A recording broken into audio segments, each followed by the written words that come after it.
Magandang gabi po, Luzon, Visayas at Mindanao.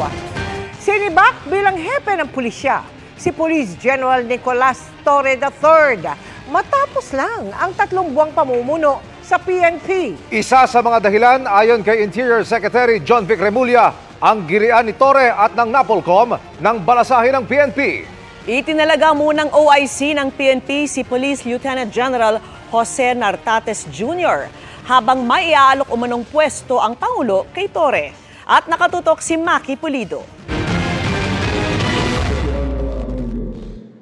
Matapos lang ang halos 3 buwang pamumuno bilang hepe ng PNP, sibak sa pwesto si dating PNP Chief Nicolas Torre III.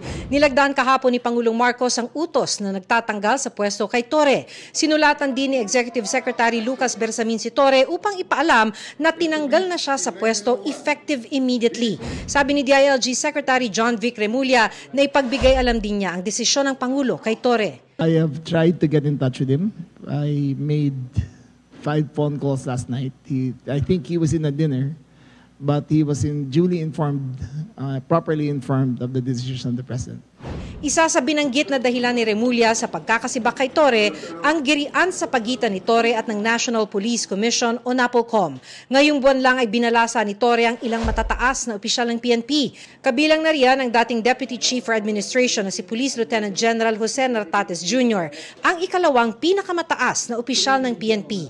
Si Nartates ni-reassign bilang Area Commander ng Western Mindanao. Pero ang ginawang pagbalasa ni Torre, binaril ng NAPOLCOM na may administrative at supervisory control sa PNP bilang isang attached agency sa ilalim ng DILG. Sabi ng NAPOLCOM, ang ipinag-utos na rigodon ni Torre hindi dumaan sa NAPOLCOM Unbank na pinamumunuan ni Remulla. Sa memo ng NAPOLCOM noong August 14, sinabi nitong bahagi ng kapangyarihan ng NAPOLCOM ang repasuhin, aprubahan, baliktarin o baguhin ang anumang reshuffle sa PNP.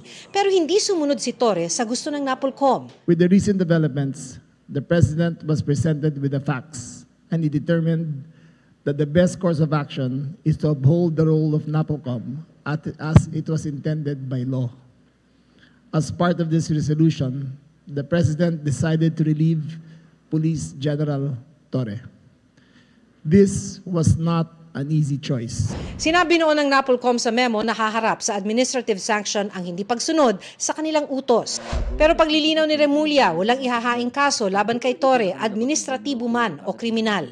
He did not violate any laws. He has not been charged with any violations. He has not been charged criminally nor admissively. It is simply a choice of the President to take a new direction for the PNP. Kasunod ng pagkakasibak kay Torre, itinalagang OIC ng PNP si Nartates. Bago magtanghali kanina, nag-assume na ng kanyang bagong posisyon si Nartates. Miyembro ng PMA Class of 1992 si Nartates na humawak na ng ilang matataas na pwesto sa PNP tulad ng Provincial Director ng Ilocos Norte at Direktor ng PNP National Capital Region Police Office. Hindi sinipot ni Torre ang seremonya. To the outgoing and the First Lacan Chief PNP Police General Nicolas Deloso Torre III, thank you for steering the PNP for what it is today. Si Torre naman ay miyembro ng Philippine National Police Academy tagapaglunsad class of 1993 at ang kauna-unahang graduate ng PNP na namuno sa pambansang pulisya. Iisa lang ang maaring humawak ng 4-star rank sa PNP, kaya't hanggat hindi nagre-retiro si Torre, 3-star pa rin ang rango ni Nartates at officer in charge ang designation niya. Sa March 11, 2027 pa dapat ang retirement ni Torre. Pag-uusapan daw ito sa susunod na pulong ng NAPOLCOM. In the PNP, of course, if you're not yet retired at the mandatory age of retirement, that is 56, nobody can force a PNP to retire, no? Kasi karapatan niya yon, no?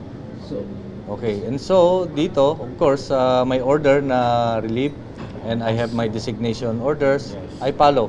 Hindi pa malinaw kung saan ililipat si Torre. Nang tanungin ukol dito si Nartates, sabi niya, nandyan sa Office of the Chief PNP or nasa PIHAW. Pero sabi ni Remulla, may iaalok na pwesto ang Pangulo kay Torre. He is being considered for another position because the President still believes in his capacity. Para sa GMA Integrated News, Maki Pulido, nakatutok, 24 oras.